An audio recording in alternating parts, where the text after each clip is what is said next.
অভিষেক শর্মা নাকি Sanju Samson south আফ্রিকার বিপক্ষে সুপার এইটের প্রথম ম্যাচে কাকে খেলাতে চলেছে ভারত, কাকে খেলাতে পারে বা কাকে খেলানো উচিত হবে, কারণ এই ব্যাপারটা নিয়ে এখন একটা বড় ঝামেলা শুরু হয়ে গেছে ভাই। ঠিক আছে, যেটা নিয়ে তোমার দুটো দলাদলি ভাগ হয়ে গেছে। একটা দল বলছে যে আমাদের সঞ্জু স্যামসনকে ব্যাক করাটাই ভালো হবে, কারণ সুপার এইটের ম্যাচ, সেখানে রিস্ক না নেওয়াটাই ভালো, কারণ যে টিম তিনটে আসছে তারা তিনটে শক্ত টিম ভাই, no doubt heavy team. Zimbabwe বলে ওদেরকে আমরা হালকায় নিতে পারি না, বা ওয়েস্ট ইন্ডিজ বলে ওদেরকে আমরা হালকায় নিতে পারি না। এখানে আমরা কোনো রকম এক্সপেরিমেন্ট করতে পারি না, কারণ চারটে টিম আছে গ্রুপ এতে, সেই চারটে টিমই আনবিটেন ভাই, একটা ম্যাচও হেরে আসছে না। তাই তিনজনের কাউকেই আমরা হালকায় নিতে পারি না, আমাদেরকে নিয়ে আর কি চারজন হচ্ছে, তাই আমরা কাউকেই সেখানে হালকায় নিতে পারি না। তাই আমাদের উচিত হবে সেখানে কোনো এক্সপেরিমেন্ট না করে, সঞ্জু স্যামসন যেহেতু ভালো পারফরমেন্স দিয়েছে, মানে তোমার নামিবিয়ার আগেনস্টে 8 বলে 22 রান বানিয়েছে 275 স্ট্রাইক রেটে, তাই আমাদের উচিত সঞ্জু স্যামসনকেই খেলানো, কারণ সে যেহেতু স্টার্টটা দিতে পারছে। অভিষেক শর্মা তো তাও পারছে না, ও তিনটে ডাক হয়ে গেছে পরস্পর, তাই আমাদের বেশি আর রিস্ক না নেওয়াই ভালো, সঞ্জু স্যামসনকেই খেলানোটাই উচিত হবে। আবার অপর দল বলছে না না, তিনটে ডাক মেরেছে ঠিকই, বাট এরকমই 2024 সালে টি-20 বিশ্বকাপেও বিরাট কোহলিরও শুরুয়াতটা ভালো হয়নি। বিরাট কোহলির সাথে অভিষেক শর্মাকে এখানে জাজ করা হচ্ছে না, জাস্ট উদাহরণ দেওয়া হচ্ছে যে বিরাট কোহলিরও এরকম খাস শুরুয়াত হয়নি ভাই, কিন্তু সে ঠিক ফাইনাল ম্যাচে যে ভালো পারফরমেন্স দিয়েছিল, সে দেখিয়েছিল যে কেন তাকে কিং কোহলি বলা হয়। তাই আমরা এত তাড়াতাড়ি আমাদের অভিষেককে জাজ করতে পারি না। হ্যাঁ, সে তিনটে ডাক মেরেছে, আনফর্চুনেটলি তার তিনটে ডাক হয়ে গেছে। এর আগেও সে তোমার নিউজিল্যান্ডের বিপক্ষে দুটো ডাক মেরেছে, বাট সে সেখানে মোটামুটি ভালো পারফরমেন্সও দিয়েছে। একটা ম্যাচে 16 বলে 30 রান বানিয়েছে, আরেকটা ম্যাচে 20 বলে 68 রান বানিয়েছে। তাই এই গ্রুপ স্টেজ দেখে আমরা আমাদের প্লেয়ারকে যেন না জাজ করি, বা ওই বাইরের লোক কে কী বলছে সেই দিকে আমাদের প্লেয়ারকে না জাজ করাই ভালো। আমাদের মতে আর একটা চান্স দেওয়া হোক অভিষেক শর্মাকে, সে নিশ্চয়ই ভালো পারফরমেন্স দেবে বড় ম্যাচে গিয়ে। মানে এরকম দুদলাদলি ভাগ হয়ে গেছে ভাই, তাই আজ আমরা কথা বলবো ডিটেলসে যে সত্যি ভারতের কী করা উচিত, সঞ্জু স্যামসনকে ব্যাক করা উচিত নাকি অভিষেক শর্মাকে আর একটা চান্স দেওয়া উচিত। আর দ্বিতীয়ত হচ্ছে ভাই, আজকে শ্রীলঙ্কা পিটে দিয়েছে গো, শ্রীলঙ্কা কেন জিম্বাবুয়ে পিটে দিয়েছে গো শ্রীলঙ্কাকে। পিটে দিলে ভাই ওইটার দেখেই তো আরও বেশি এই তোমার ঝামেলাটা বেড়ে গেছে, যে জিম্বাবুয়েকেও আমরা হালকায় নিতে পারি না, ওরা অস্ট্রেলিয়া শ্রীলঙ্কাকে হারিয়ে আসছে ভাই। আর এই গ্রুপে কিনা বাংলাদেশ যেতে চাইছিল, বুঝলে, যদি বাংলাদেশ এই গ্রুপে যেত কি মনে হয় তোমাদের, ওরা যেতে পারতো সুপার এইটে। জিম্বাবুয়ে পিটে দিয়েছে ভাই, শ্রীলঙ্কাকেও দিয়েছে, অস্ট্রেলিয়াকেও দিয়েছে। আর এই গ্রুপেই আয়ারল্যান্ডের বিপক্ষে, মানে আয়ারল্যান্ডকে সরিয়ে আর কি বাংলাদেশ যেতে চাইছিল। তোমাদের কি মনে হয় বাংলাদেশ এখান থেকে উঠতে পারতো? যাই হোক, সেটা আলাদা কথা ভাই, এই ম্যাচটা নিয়ে একটু কথা হবে, ঠিক আছে। আনবিটেন আমাদের গ্রুপ এতে যে চারটে টিম আছে না, ভারত, তোমার সাউথ আফ্রিকা, জিম্বাবুয়ে আর ওয়েস্ট ইন্ডিজ, চারটে টিমই আনবিটেন, কেউ কাউরির কাছে হারেনি, ঠিক আছে। আর গ্রুপ বিতে যে যে টিম আছে তোমার নিউজিল্যান্ড, পাকিস্তান আর কে কে আছে, শ্রীলঙ্কার, ইংল্যান্ড, এরা একটা করে ম্যাচ হেরেছে। আর এইগুলো দেখার পরেই না আরও এই ঝামেলাটা বেড়ে গেছে, যে বেশি রিস্ক নেওয়াটা আমাদের উচিত হবে না, সঞ্জু স্যামসনকে দিয়ে ওপেনিং করানোটাই আমাদের বেটার হবে। কারণ যেহেতু সঞ্জু স্যামসন আর একটাই অপশন আছে ভাই, আর তো কেউ নাই, ঈশান কিষান তো 100% থাকছে, আর সঞ্জু স্যামসনই অপশন থাকছে, তাই আমাদের সঞ্জু স্যামসনকে দিয়ে করানোটা ভালো হবে, বেশি রিস্ক না নেওয়াটাই ভালো হবে। তা দেখো, এখানে আমি একটা কথা বলতে চাই, যে যারা ওই মোহাম্মদ আমিরের কথা শুনে জাজ করছো না ভাই, তোমাদের মতের সাথে আমি একদম মিল নাই, মানে 1% আমি সহমত নয় ভাই। আমার মানে বিরক্ত লাগছে ওইটা দেখে, যে একটা কে কি বলেছে, আমি জানি মোহাম্মদ আমির কেমন বলার কি করতে পারে, বাট উনি কি বলেছে সেই নিয়ে তোমরা আমাদের ছেলেকে জাজ করছো। হ্যাঁ, ঘরের ছেলেকে, আরে ভাই সবকটাই আমাদের ঘরের ছেলে, বাট বাইরের কে কি বলছে সেই নিয়ে তোমরা জাজ করছো। ও একবার বলে কি দিল যে একটা স্লোগার কানার মতন হাঁকায়, পাটা পিচে রান বানায়, ওদের কটা প্লেয়ার এরকম করতে পারছে বলো না? ওদের কটা প্লেয়ার ওই টি-20 র্যাঙ্কিংয়ের নাম্বার 1-এ আছে? কটা প্লেয়ার এরকম স্টার্ট দিয়েছে ওদেরকে, কটা প্লেয়ার এরকম দুমদারাক্কা মেরেছে, তাই যে ওরা বলছে ওদের কথা শুনে তোমরা নাচছো। হ্যাঁ, ও বলার পরে আবার ভাই এর পারফরমেন্সটা খারাপ হয়ে গেছে, আমার মনে হচ্ছে নজর লেগে গেছে আমাদের খেপাটাকে, ইয়ার ওকে কিছু একটা করা, ওর এই শরীর খারাপটা হওয়ার পরে আরও ঝামেলাটা বেশি বেড়ে গেল, শিওর ওকে নজর লেগেছে, বুঝলে। মানে কে একটা কি বলে দিল। আচ্ছা, কালকে যদি উঠে এসে, আমি রেসপেক্টের সাথেই বলছি মোহাম্মদ আমিরকে নিয়ে, যে কালকে যদি উনি উঠে এসে বলে দেয় যে এম এস ধোনি ভালো ক্যাপ্টেন ছিল না, উনি বলবেন, আমি কথার কথা উদাহরণ দিচ্ছি, যে যদি বলে দেয় যে এম এস ধোনি ভালো ক্যাপ্টেন ছিল না, বা ধরো তোমার রোহিত শর্মা ভালো ক্যাপ্টেন ছিল না, তাই রোহিত শর্মাকে ক্যাপ্টেন্সি থেকে সরিয়ে দেওয়া হয়েছে, বা তোমার বিরাট কোহলি ভালো প্লেয়ার ছিল না, তাহলে তোমরা কি সেই কথাটা মেনে নেবে? মানবে না তো। তাহলে ওনারা কে কি বলছে সেই নিয়ে তোমরা আমাদের ছেলেগুলোকে কেন জাজ করছো ভাই?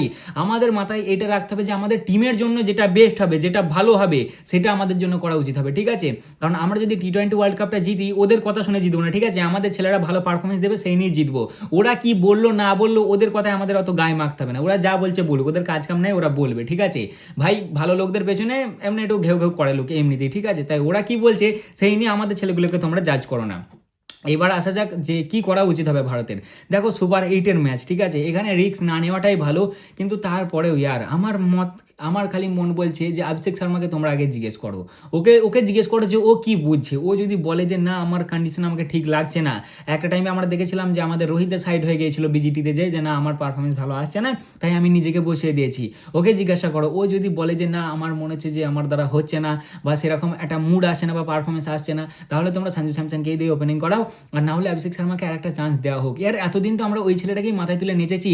হ্যাঁ আমি সব জানি, আমার মাথায় সব আছে যে সুপার 8-এর ম্যাচ আছে, সে 3টে অলরেডি ডাক মেরেছে, তার পারফরমেন্স খারাপ যাচ্ছে, আমার মাথায় সব আছে। আমি তারপরেও বলছি যে অভিষেক শর্মাকে আরেকবার ব্যাক করাটা আমাদের মনে হয় ভালো হবে। হ্যাঁ জানি যে ওর ভালো যাচ্ছে না পারফরমেন্স, 3টে ডাক মেরেছে, লাস্ট 7টা ইনিংয়ে 5টা ডাক আছে, বাট ইয়ার এই অভিষেক শর্মাকে নিয়েই তো একটা টাইম আমরা মাথায় নেচেছি, হ্যাঁ মাথায় তুলে নেচেছি। ফার্স্ট বলে এসে 6 মেরেছে, কত খুশি হয়েছি। তাকে আমরা এইভাবে ট্রোল করতে পারি না। কিছু কিছু লোক তো একবারে কিভাবে ট্রোল করছে ভাই ছেলেটাকে, একবারে যাচ্ছে তাই ভাবে, মানে হাজাব লেভেলের ভাই। দেখে তোমরা অবাক হয়ে যাবে যে এত ট্রোলও করতে পারে। ডাক কি কেউ ইচ্ছা করে মারে বলো? কি আর বলবো, আমি বেশি ইমোশনাল হয়ে যাচ্ছি।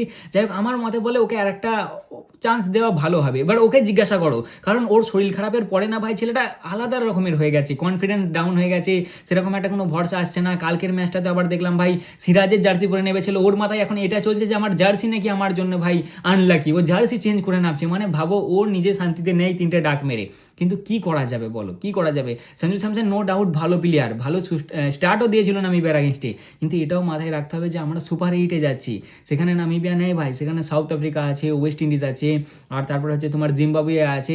এমনটা নয় যে এদেরকে সঞ্জু স্যামসন খেলতে পারবে না, কিন্তু তার আগে নিউজিল্যান্ড সিরিজে সঞ্জু স্যামসন কী করেছে এটা তোমরা এত তাড়াতাড়ি ভুলে গেলে। আমি ট্রোল করছি না, দুজনের কাউকে ট্রোল করছি না ভাই যে সঞ্জু স্যামসন খেলতে পারবে না, কি অভিষেক কি ঠেলো, এরকম নয়। আমার কাছে একটাই ক্লিয়ার কথা যে অভিষেক শর্মার কাছে যাও, আগে তোমরা ভালো করে জিজ্ঞাসা করো যে ওকে নিজেকে কেমন লাগছে। ওর যদি কনফিডেন্স না আসে, ও যদি মনে হয় যে আমাকে রেস্ট দাও, আমার শরীর আমায় ঠিক লাগছে না, বা আমার মনে হচ্ছে যে আমার দ্বারা এখন হচ্ছে না, তাহলে ওকে বসিয়ে দেওয়াই ভালো, দিয়ে সঞ্জু স্যামসনকে দিয়ে করানোটাই ভালো, এটা বেস্ট হবে। কারণ ভাই সুপার 8-এর ম্যাচ, এখানে আমরা রিস্ক নিতে পারি না। একটা ম্যাচ হেরে যাওয়া মানেই লাস্টে চাপ হয়ে যেতে পারে। তাই ওকে আগে জিজ্ঞেস করো, যদি ও বলে যে আমাকে আর একটা চান্স দাও, দেখি কি হয়, তাহলে ওকে চান্স দাও। কারণ আমরা জানি আমাদের অভিষেক শর্মা কী করতে পারে, আমাদের খ্যাপা কী করতে পারে, এটা আমরা সকলেই জানি। আনফর্চুনেটলি 3টে ডাক হয়ে গেছে, বাট এটা তো ভাই আমরা সকলেই জানি বলো যে আমাদের অভিষেক শর্মা কী করতে পারে আর সঞ্জুদাও কী করতে পারে, এটাও আমরা সকলেই জানি। দিন শেষে পুরো টিমটাই আমাদের ঘরের ছেলে। এটা আমি একটা দুপুরে ভিডিও বানিয়েছিলাম, সেখানে কিছু লোক বলেছিল আর কি যে দাদা তুমি যে বলছো অভিষেক ঘরের ছেলে, সঞ্জু কি আমাদের ঘরের নাই? 100 বার সবাই আমাদের ঘরের ছেলে। আমি তখন এটা বলে বোঝাতে চেয়েছিলাম যে লোকে মোহাম্মদ আমিরের কথা শুনে আমাদের ছেলেকে ট্রোল করছে। আরে ভাই ওনার কথা শুনে কেন ট্রোল করবে? কে উনি?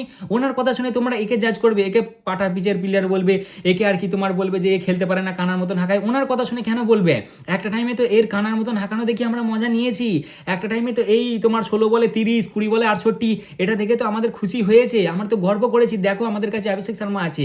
আর আজকে উনি একবার বলে কি দিল যে পাটা পিচের প্লেয়ার, এ স্লোগার জাস্ট হাঁকায় কানার মতন, আর তারপরে 3টে ডাক কি হয়ে গেছে। তোমরা ওনার কথা শুনে জাজ করছো যে দেখো উনি কত লেজেন্ড, সে তো আমরা সকলেই জানি, ঠিক আছে? উনি কত লেজেন্ড, উনি কত কি করেছে, বাপরে উনি যা বলেছে দেখো তাই হচ্ছে। লোকের কথা শুনে জাজ করো না, এটা নিয়ে বলেছিলাম যে আমাদের ঘরের ছেলেকে পরের কথা শুনে জাজ করো না। বাকি হ্যাঁ অভিষেকও আমাদের ঘরের ছেলে, সঞ্জুও আমাদের ঘরের ছেলে, টিমের জন্য যেটা বেস্ট হবে আমার মতে বলে সেটাই করা উচিত। আর অভিষেক খ্যাপা যদি তোকে চান্স দেয়, প্রত্যেক বলে 6 মারাটা দরকার নেই ভাই, দরকার নেই 6 মারাটা। তুই 1 রান দিয়েও শুরু করতে পারিস, কেন 6-এর চক্করে যাচ্ছিস ভাই? তো টিমের জায়গাটা বাঁচা আগে। এমনিতেই তোকে টিম থেকে সহজে সরাবে না টপ করে, কিন্তু এইভাবে ডাক চলতে থাকলে কি করে কি হয় বল দেখিনি? হ্যাঁ আর আমার টেনশন অভিষেক শর্মা অথবা সঞ্জু স্যামসনকে ছাড়াও আমার টেনশন হচ্ছে ভাই তিলক ভার্মাকে নিয়ে। এবার তোমরা হয়তো চমকে যাবে যে দাদা তিলক ভার্মাকে নিয়ে টেনশন করছো তুমি? হ্যাঁ তিলক দা তো হেভি আছে। কোথায় হেভি আছে ভাই, কোথায় হেভি আছে বলো না? একটু বেশি স্লো হয়ে যাচ্ছে না তিলকদার? আমি হেট করি না তিলকদাকে, ঠিক আছে ভাই, আমি জাস্ট আমার পার্সোনাল মতামত দিচ্ছি যে তিলকদার মনে হচ্ছে যেন ঠিকঠাক হচ্ছে না, একটু বেশি স্লো হয়ে যাচ্ছে। তিলকদার তোমার ভাই ইউএসের আগেনস্টে 16 বলে 25 রান বানিয়েছে, নামিবিয়ার আগেনস্টে 21 বলে 25 রান, পাকিস্তানের বিপক্ষে 24 বলে 25 রান, আর নেদারল্যান্ডের বিপক্ষে 27 বলে 31 রান। আমার মনে হচ্ছে ভাই যখন আমাদের ফটাক করে 2টো উইকেট পড়ে যাচ্ছে ফার্স্টের দিকে, দেখো পাকিস্তানের বিপক্ষে আমাদের কিন্তু অনেক ধন্যবাদ দেওয়া উচিত ভাই ঈশান কিষানকে। কারণ ঈশান কিষান ওই যে পিচে ওই ইনিংটা মানে বিশাল ইনিং ভাই, বিশাল ইনিং খেলে দিয়েছিল ওটা ওইখানে, বুঝলে তো? আর ওই জন্যই ম্যাচটা একতরফা হয়ে গিয়েছিল। ঈশান কিষান যদি না দাঁড়াতে পারতো না, কেসটা ওখানে পুরো ঘুরে যেত একদম, বুঝলে, পুরো ঘুরে যেত। আর দ্বিতীয়ত হচ্ছে নেদারল্যান্ডের বিপক্ষে দুবেদার ইনিংটা, আমাদের টিমে সেরকমই আছে ভাই ক্যাপাসিটি যে কেউ না কেউ দাঁড়িয়ে যাবে, বাট আমার মনে হচ্ছে মিডিল অর্ডারটা একটু ভাই বেশি লো হয়ে যাচ্ছে। একজনকে একটু ফাস্ট খেলতে হবে ভাই, ক্যাপ্টেন সাহেব ফাস্ট খেলুক, নাহলে আমাদের তিলকদা ফাস্ট খেলুক, আমরা জানি যে কি করতে পারে ওনারা। বাট তারপরেও ভাই মিডিলটা মনে হচ্ছে যেন একটু অনেকটাই স্লো হয়ে যাচ্ছে। কালকে আমাদের সূর্যাদা 28 বলে 34 মেরেছে আর 27 বলে 31 মেরেছে তিলাকদা। দেখো প্রথমের দিকে 5টা-10টা বল সেট হওয়ার জন্য নিতেই পারে, কিন্তু তারপরে তো একটু চার্জ করতে হবে নাকি। আমি শেখাচ্ছি না ওদেরকে খেলা, আমি কোনো গুরুদেব নয়, আমার জাস্ট যেটা মনে হয়েছে আমি সেটাই বলছি। দুবেদাও প্রথমের দিকে 5 বলে না 10 বলে আই থিঙ্ক 5 রান বানিয়েছিল, কিন্তু তারপরে তো সে চার্জ করলো, তারপরে তো সে ফিনিশ করলো। প্রথমের দিকে তোমরা টাইম নাও, কোনো অসুবিধা নেই, কিন্তু লাস্টের দিকে ফিনিশিংটা তো একটু ভালো করে যেতে হবে না। এই তোমার এই যে দেখো না, এই 4টে ম্যাচে তিলাকদা 106 রান বানিয়েছে 120 স্ট্রাইক রেটে। এক তো অভিষেক শর্মাকে নিয়ে প্রবলেম, হতো 1 রানও বানাচ্ছে না, উল্টো দিকে তিলাকদা যা বানাচ্ছে 106, তাও আবার 120 স্ট্রাইক রেটে। তিলাকদা একটুখানি ফাস্ট, প্রথমের দিকে টাইম নাও, কোনো অসুবিধা নাই, কিন্তু তারপরে একটু ফাস্ট করলেই হবে, ব্যাস, আর কোনো প্রবলেম নাই। বাকি তোমাদের কি মতামত, অভিষেককে খেলানো উচিত না ঈশানকে খেলানো উচিত, অবশ্যই কমেন্টে জানাবে, ঠিক আছে। বাকি পরে ম্যাচ আসুক তখন তো আরও ইন ডিটেলসে আলোচনা হবে, আর তখন আমরা দেখতেও পেয়ে যাবো যে কী হচ্ছে। এইবার আসা যাক আজকে লাস্ট দিনের কাছে। আজকে হচ্ছে ভাই লাস্ট দিন টি20 ওয়ার্ল্ড কাপের গ্রুপ স্টেজের, মানে 3টে ম্যাচওয়ালা দিনগুলোর, আর 3টে ম্যাচ আমরা কালকে থেকে দেখতে পাবো না। কালকে জাস্ট আর একটাই ম্যাচ হবে গ্রুপ স্টেজের last match, I think Australia versus Oman. আজকের প্রথম ম্যাচ ছিল তোমার ওয়েস্ট ইন্ডিজ ভার্সেস ইতালি, যেখানে ওয়েস্ট ইন্ডিজ 165 রান মারে তোমার 6 উইকেটে 20 ওভারে, ইতালি 138 রানেই প্যাক হয়ে গেছে 18 ওভারে দিয়ে। ওয়েস্ট ইন্ডিজ এই ম্যাচটা 42 রানে জিতে গেছে এবং ওয়েস্ট ইন্ডিজ আসছে আনবিটেন। এইটা নিয়ে তো আরও টেনশনটা বেড়ে গেছে, 4টে টিম যারা আছে না গ্রুপ এতে সব আনবিটেন, কাউকে হালকায় নেওয়া যাবে না। আর এরপরেই আসা যাক জিম্বাবুয়ের কাছে। ভাই well played Zimbabwe, well played, কি খেলছে ভাই এরা, শ্রীলঙ্কাকে পিটে দিলে ইয়ার। এরা কত রানে হারিয়েছে আজকে, 6 উইকেটে, না সরি হ্যাঁ 6 উইকেটে হারিয়ে দিয়েছে আজকে। অস্ট্রেলিয়াকে হারালো 23 রানে। ভাই জিম্বাবুয়ে, এটা জিম্বাবুয়ের একটা সেই তোমার ফ্যানকে দেখেছো, we are not for the কেমন টাইপের একটা উনি বলছিল, ভাই ভুলে গেছি আমি, যে ওরা নাকি সুপার 8 আর এই গ্রুপ স্টেজ এইসবের জন্য আসেনি, ওরা এসছে ফাইনালের জন্য। যারা যারা দেখেছো অবশ্যই কমেন্টে জানাবে। হ্যাঁ ভাই, আজকে শ্রীলঙ্কা প্রথমে ব্যাট করে প্রথম নিশাঙ্কা, দিল্লি ক্যাপিটালস একটা ওপেনার নিয়েছে ভাই, প্রথম আজকেও মারে 42-41 বলে, আর পাভার মেরেছে 44-25 বলে দিয়ে, এরা 178 রান বানায় 7 উইকেটে 20 ওভারে। সেই জায়গায় এদের টপ 4 ভাই রানটা চেস করে দেয়, 19.3 ওভারে রান চেস, 178 রান। বেনেট বানায় 63-48 বলে, আচ্ছা তারপরে হচ্ছে মারমুরানি বানায় 34-26 বলে, বুড়াল বানিয়েছে 23-12 বলে, আর ক্যাপ্টেন সিকান্দার রাজা 45 বানিয়েছে 26 বলে দিয়ে 184 রান এরা বানিয়ে দেয় 4 উইকেটে 19.3 ওভারে।